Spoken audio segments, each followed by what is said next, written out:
So hi everyone, welcome to my latest video. Bit of a change today, actually. The observant of you may have seen I'm not on a bike and I don't have a helmet on. I'm actually in my car. There's a reason for this. It's my new car. I've just bought it a couple of weeks ago, and I thought I would give you a show round, a bit of a review. We'll talk about the tech specs on it. We'll take it for a drive, then we'll park it up somewhere, get some footage of outside of the car, the noise of the car as well, which is one of my favourite things of it. So today I'm sitting in my, new to me, Abarth 595 Competizione. Hope I pronounced that correctly. So it is the top spec Abarth. Why did I buy this car? I have a Volvo as well, and we have a Volkswagen Scirocco. So we've got a number of cars and bikes, but YouTube isn't my day job, obviously, nowhere near enough viewers for that. My day job, I work from home, actually. I'm not going to go into what I do, but I work from home predominantly, and I never used my Volvo, my big 2-litre twin turbo diesel Volvo. Sat outside for a long time, so I'm selling that at the moment, privately, so I actually get what it's worth for it. But I thought I would buy myself something smaller, believe it or not, cheaper to run, but also fun. I wanted a fun car, and there were a few that I was looking at, but yeah, I test drove one of these Abarths. I actually test drove the Turismo version first, and then this Competizione came up. Again, I hope I'm pronouncing that correctly. Some Italians may be laughing at me for that. This one came up on the market not too far away from me, and it is top spec and a beautiful car, and been really well looked after. So I want to share that with you today. The first thing we're going to do is take it for a drive. We'll go down some backcountry lanes. I'll talk a bit about the car, some of the features, the performance, how the car comes together, and the differences between this and some of the the entry level 500 Abarth, the 595 Turismo. There's a 695 as well, and then what makes this Competizione different and very exciting to me. So let's start it up, and we're in neutral. You may have heard my dash cam come on then. Recommend getting a dash cam, everybody. You never know who's out there driving like a fool. Let's put some windows up so we don't get a load of wind noise. Get some aircon on, because it is warm again today, which is brilliant. Okay, as I say, let's take it for a ride first. Not a bike in the car. Let's take it for a drive first. I'll talk about the car itself. I love that sound every time. We'll get out of the car at some point. I'll do some footage of outside. Might do a drive past as well, because I've got my tripod with me, and you'll be able to hear that just fantastic sound. Okay, so what is it? Abarth, Fiat Abarth. We'll just call it Abarth because there's not a Fiat badge on it anywhere, which is good. Abarth 595 Competizione. So where does it sit within the range? So the Competizione has the same 1.4 litre turbocharged petrol engine as the 500 Abarth, which is the lower spec, and the entry level Abarth. It's roundabouts terrible. Same 1.4 litre engine as the 500 Abarth and as the 595 Turismo. There's a 695 as well, but let's not confuse things. Okay, same 1.4 litre engine, in a different state of tune to the other two variants that I've just talked about. So the 500, I believe, produces 135 brake horsepower from the turbocharged 1.4 litre petrol engine. The Turismo, the middle version, produces around 140 brake horsepower, I believe, and the Competizione, this spec, from the same engine, different state of tune, produces 177 brake horsepower, buck horsepower. That's what they say. Now, there's an important caveat here. This car has been, my specific car has been fettled with a little bit. It's quite gently fettled with by its previous owner, who has done a fantastic job of looking after it. Thank you to you, sir. I know you're a sir because I've seen previous details for doing such a good job of it. But the caveat is, I think this has been gently remapped. The reason for that I'll go into later when we've got a different view on the camera and you can see my instrument cluster and my turbo gauge. So yeah, it's got the higher horsepower out of the 3 models that I've just talked about. It's also got some uprated engine parts as well, so I believe it has a different turbocharger to the 500 Abarth and the Abarth 595 Turismo. So I know the Competizione has a Garrett turbo. Can't go wrong with Garrett turbos. They are top spec. You can probably hear it whining away and releasing the pressure in the background. I've got my lav mic on, so you may be able to hear that, you may not. I'll get some better sound of it later. If not, so it's got a different turbo on it, same 1.4 litre engine, 177 brake horsepower, book horsepower. I think this one's been fettled with and mapped a little bit. I'm trying to get in contact with the previous owner to discuss that and see if it has, because if it hasn't, bloody impressive power delivery from the car as stock. But I'll take it and I'll eke a few extra horsepower out of the car and I'll get it remapped properly. God, sounds lovely. Okay, so let's talk about some of the other differences. The Competizione came in a lot of different kind of option specs. So this is a 2017 model on a 67 plate, 30,000 miles on it, which is good. Came in a lot of different option specs when the cars were bought and new. Now, at one end there's full leather seating, carbon bucket seats, but it comes with Seatbelt seats, which are great. Again, I hope I pronounced that correctly. So it comes as standard with these Seatbelt bucket seats. These are dead comfy, hold me right in place. I'm a decent sized chap. I'm 6'3", little over 15 stone, and I don't feel cramped in the car at all. So it came with those. There's some more interior options, not as standard. They need selecting, but they come with the Competizione that don't come with some of the other models. So I've got a carbon fibre steering wheel, great. There's some more refinements around the vehicle as well. Let's let these people through. You can see me at the moment, not the vans hurtling towards me. You'll see them go past in a minute. But yeah, everything is fit and finish over, and I've been in a normal Fiat 500, miles apart. So I would say probably if you're watching this video, you might be considering buying an Abarth of some variant based off the 500, based off the Fiat 500. Yeah, the interior quality I would say is much improved over the standard 500, and even some of the lower spec Abarth 500s. So carbon steering wheel, Seatbelt seats. There's lots of options that can be selected on it. Okay, so what have I got internally here? I'll turn the camera around at some point and you'll be able to see what I'm talking about. We'll do that after I've pulled over and we've done some outside shots of the car. So everything is found on the vehicle at the moment. It's got touch screen, multimedia unit, Bluetooth connectivity, DAB radio, everything that you would expect on a modern vehicle. So that's great. The touch screen works well. Actually, I've had no problems connecting my phone to it for calls or for music, playing Spotify or whatever.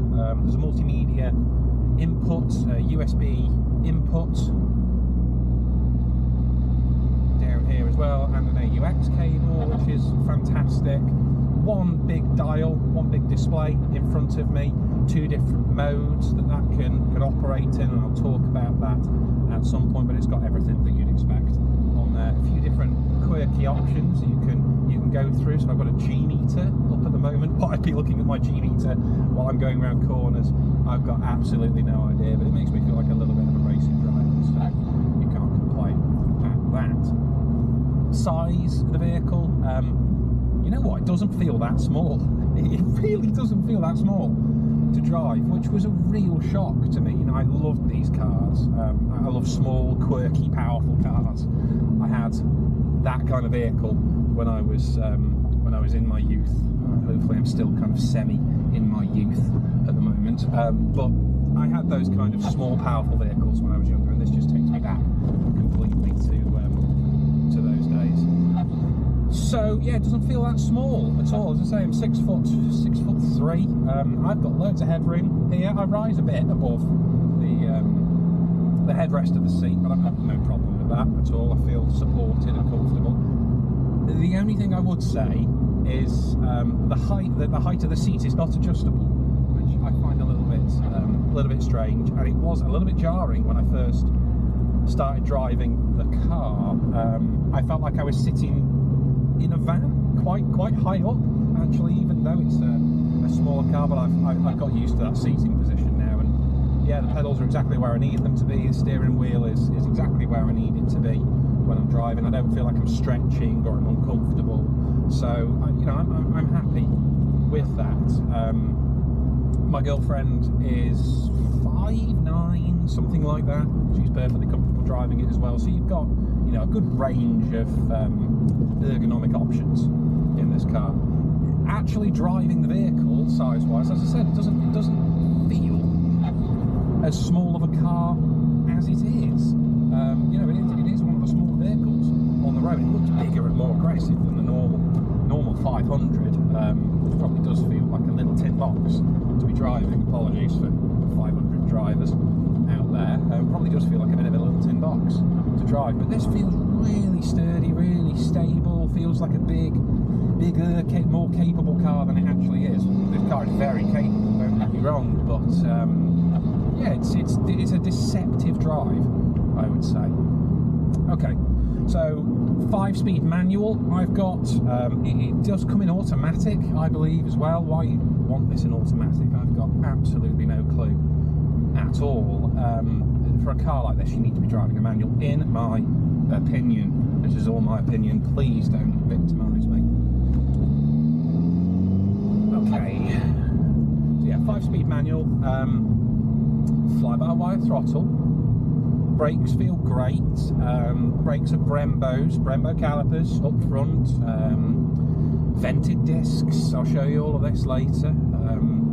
The clutch feels good. Clutches are subjective in cars. To really review a clutch on a vehicle, you'd need to have it from new, get it through that bedding in period, and then be confident in any wear that's on the clutch. But for a vehicle with 35,000 miles on it, and it hasn't had a clutch change, yeah, it's great. There's no juddering. The bike point's exactly where you need it to be. It's not a long travel clutch like you would get in some vehicles. Some vehicles I've driven, you're going all the way down with the clutch, and there's a long engagement, a biting point on it. This is sharp, it's snappy, gear changes really smooth. So it's engaging to drive. This is a driver's car.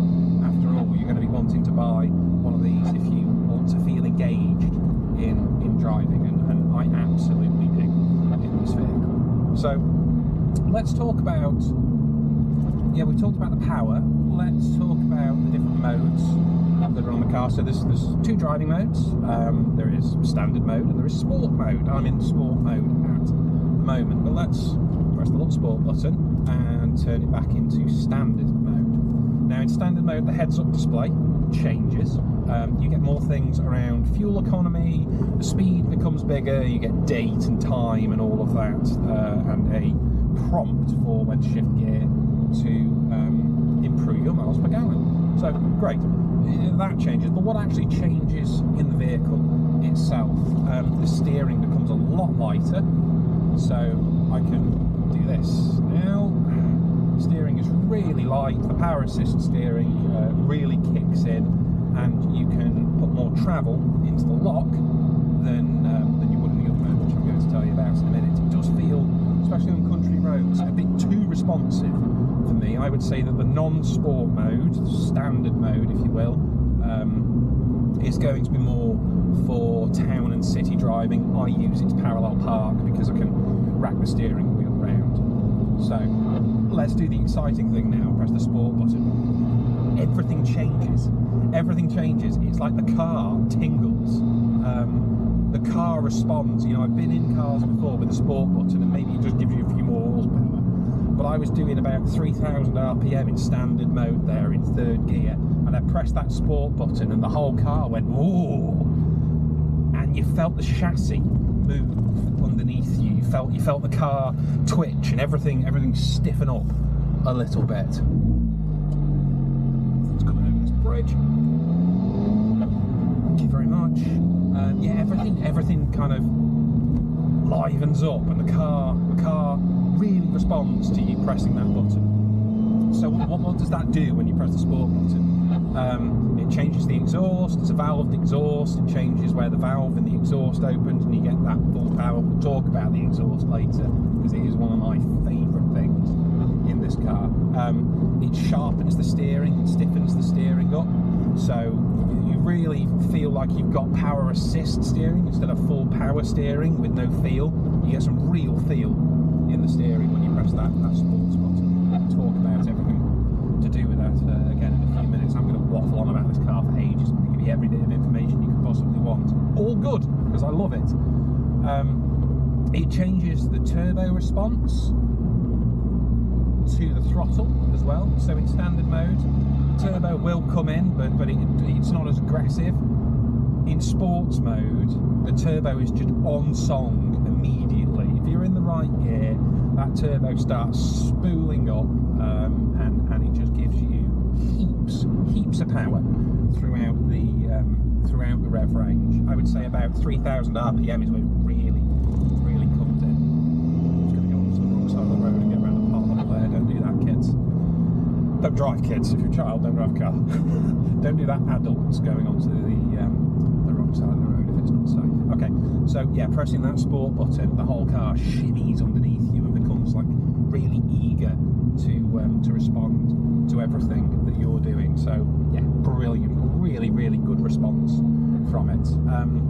The drive itself, loads of power throughout the rev range. As I've said, this is not a heavy car by any means, and neck on 180 brake horsepower, even though I think this one has been fettled with and remapped a little bit,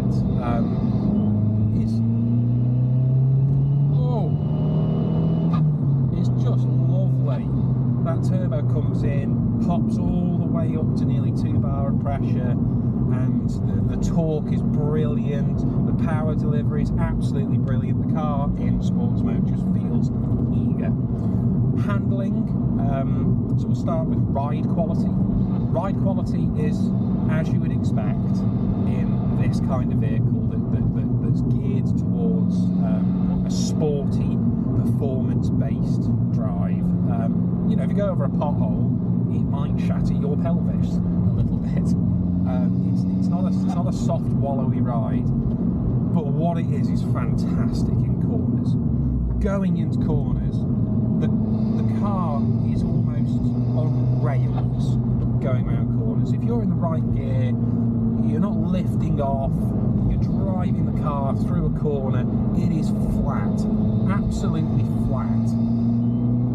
The Coney suspension that it runs on, which is just set up absolutely perfectly for just this B-road barnstorming that I'm doing at the moment. Yeah, the ride is fantastic, absolutely fantastic, and the handling and the way it wants to eat corners and how the chassis stays completely flat is yeah, one of the best kind of, as I've said, B-road blast barnstorming little cars I have ever driven. And I've driven some performance vehicles. I've had some decent performance vehicles in my time.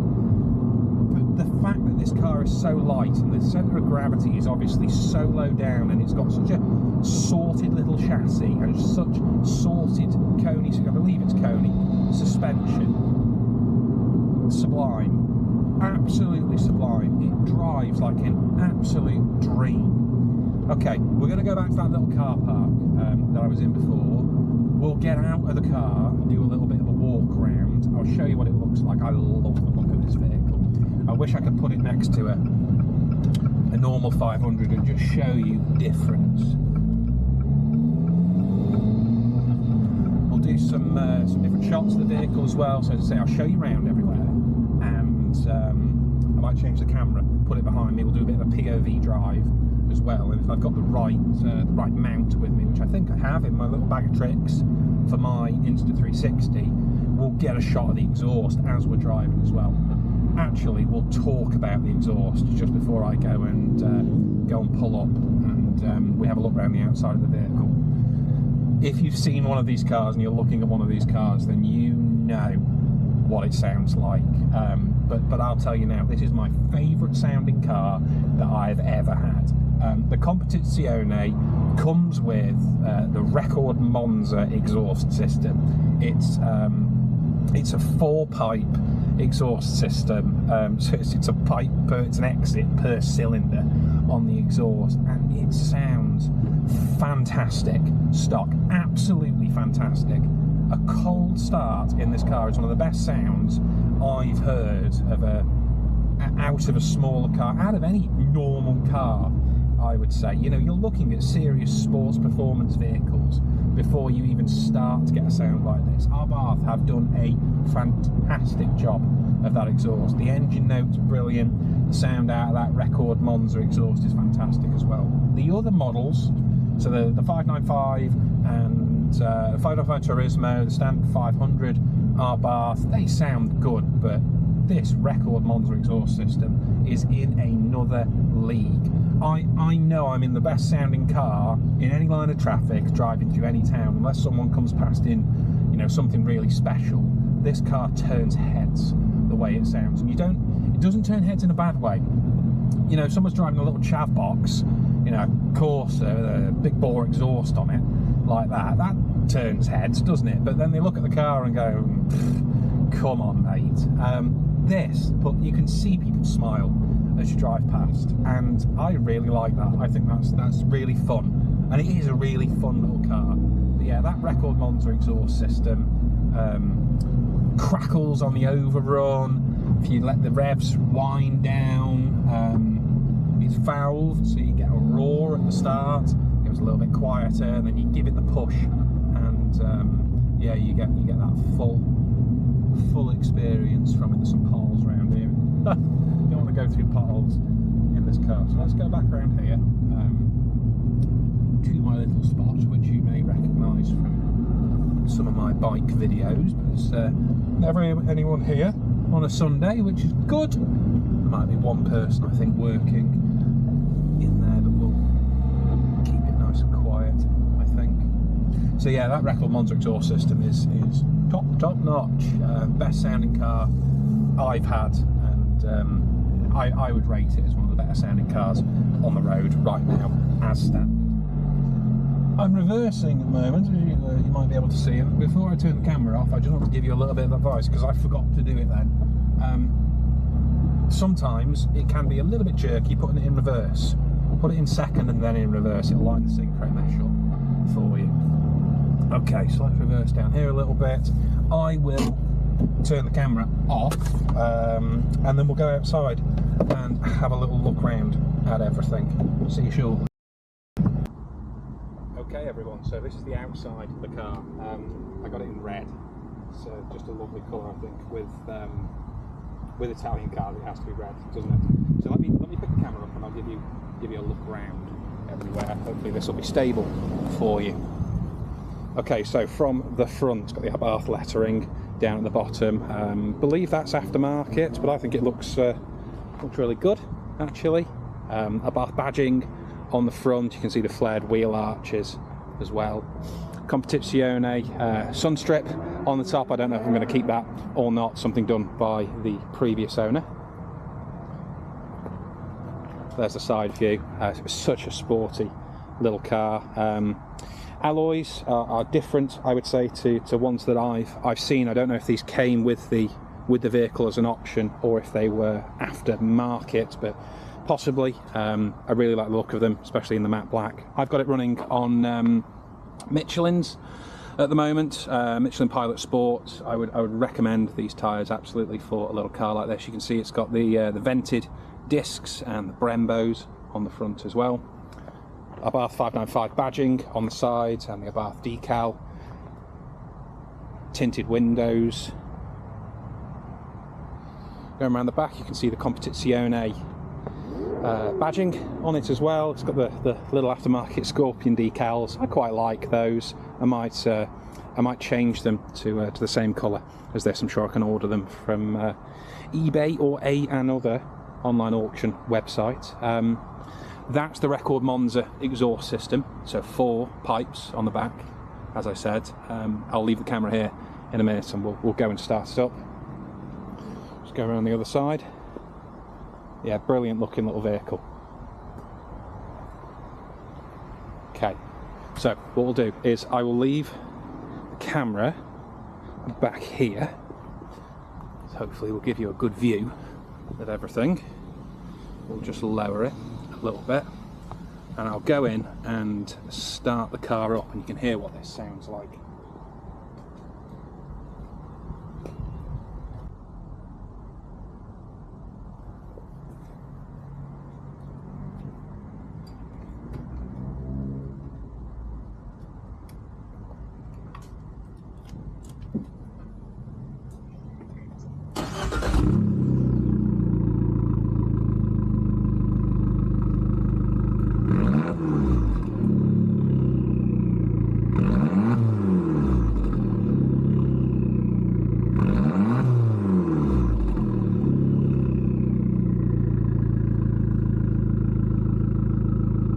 Okay everyone, so a slightly different camera angle now.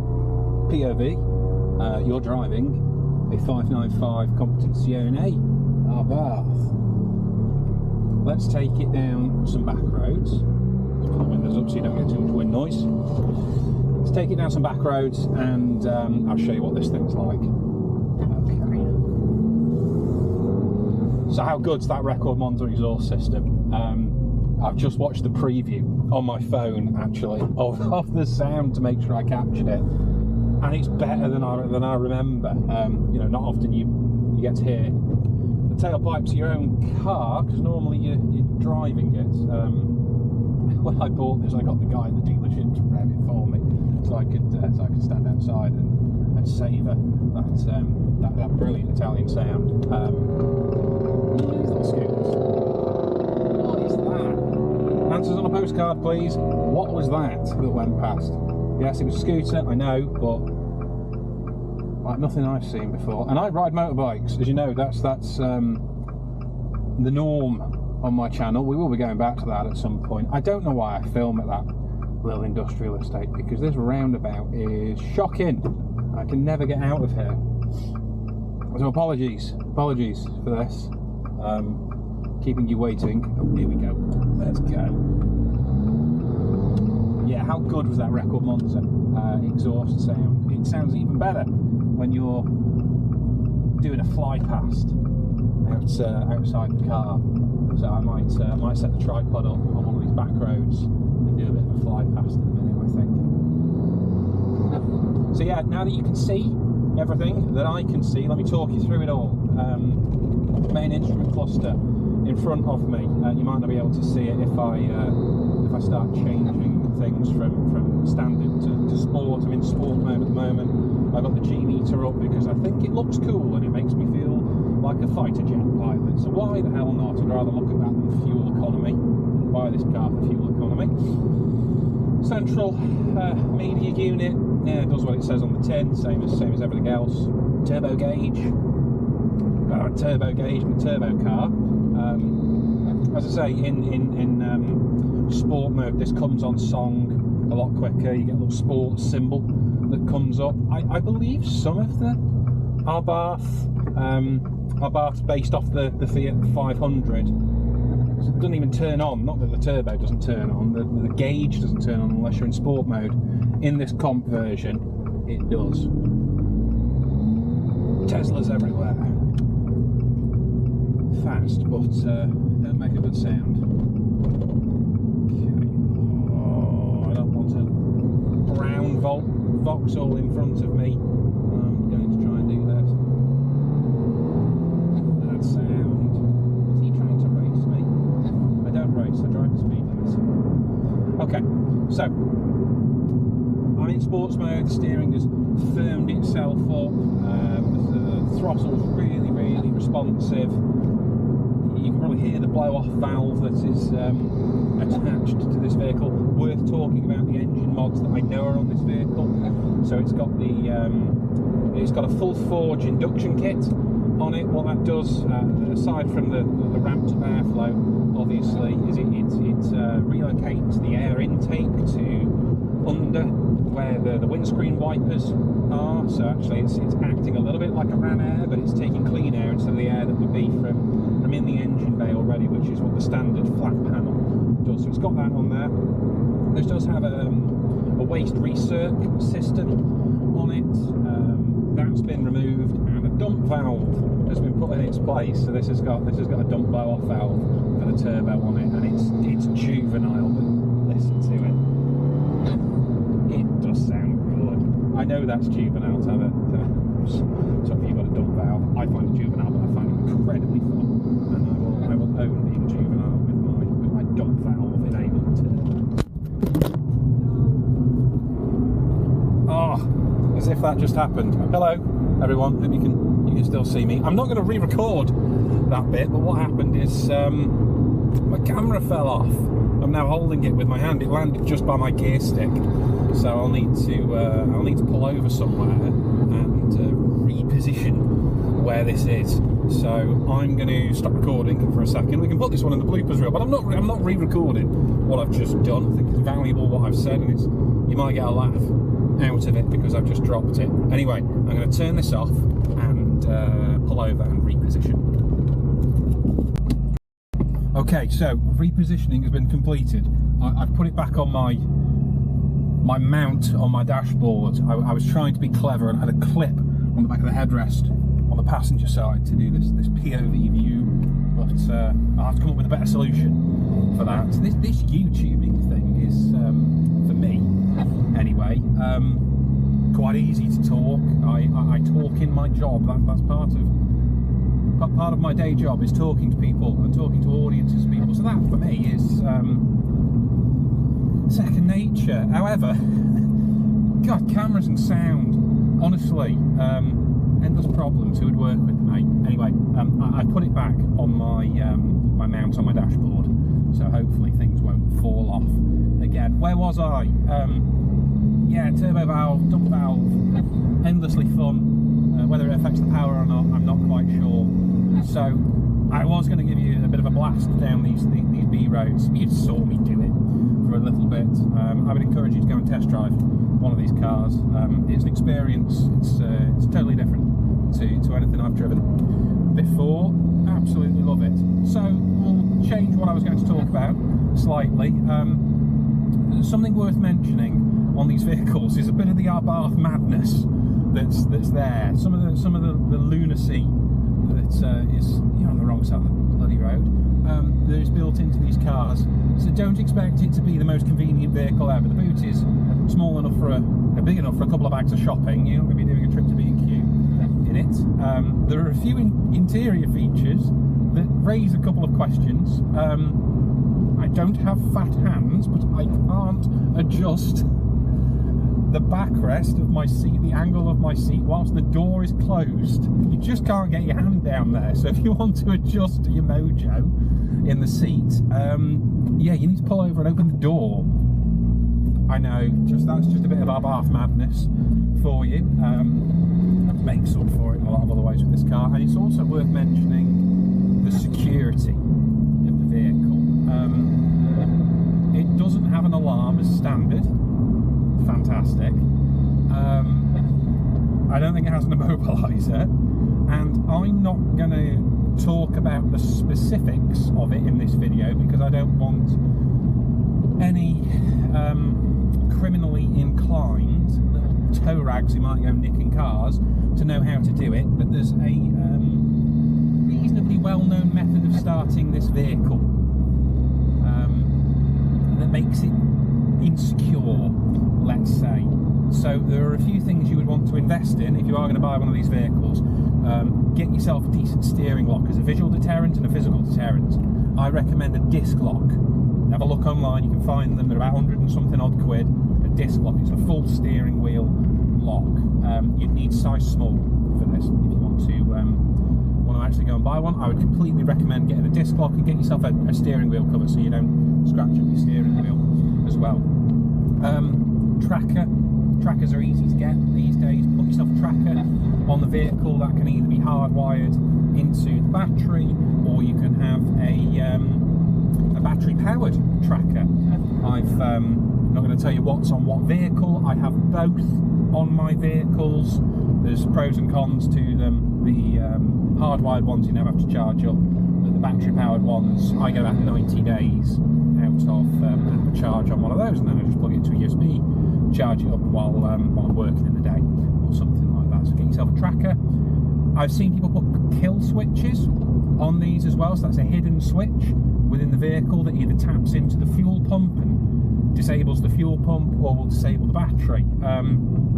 Again, not going to give the game away with that, but some people have put kill switches on the vehicle. So even if you use that method of starting the vehicle and stealing it, and the alarm doesn't go off if you fit an aftermarket alarm, the car won't go anywhere unless you can find that hidden kill switch. So some people put kill switches in them as well. This car has its inconveniences, but it absolutely makes up for it. I'm going to go around this roundabout, turn back the way that I came, and wrap the video up. I hope this has been useful for everybody. I've really enjoyed doing this one. I enjoy doing my bike videos as well. I'm going to do another bike video shortly. I think my most watched video is about why motorbike crashes happen, but the sound quality was terrible on it because I bought a new helmet and the lav mic was too close to my mouth, and I get comments on there, well, it's a good video, but the sound quality is crap. And yeah, it is. I agree with you. It's terrible, the sound quality, but I made some good points, and aside from re-recording it and kind of losing the reach that video has already got, the only other thing I could do is, do a part 2 to it. So I'll do a part 2 to that. That'll be my next video on my bike. I'll do some more in the car as well. Some of the more successful stuff I do on the bike is around how to operate a bike, how to think about riding a bike. I might do the same about a car as well, and use this as my vehicle for it. It's a fun little car. You'd rather see me drive this than a boring black diesel Volvo, I'm sure. Okay, so thanks for watching, everybody. Something outside of the usual content that I would normally make, but hey, let's mix it up and have that journey together. Again, really appreciate it. Everyone who likes, everyone who comments, I really appreciate the engagement. I am so open to feedback on these videos. I'm doing these for fun because I really like them. It gives me great satisfaction in sharing my knowledge and my experience with people. That being said, if you could like and subscribe and leave a comment, I would really appreciate it. It helps the channel grow, helps the video reach more people, and yeah, I get more enjoyment out of it, and hopefully more people get enjoyment out of watching my videos. Again, immensely appreciated. Hope you found this useful, and I will see you all soon. Thanks.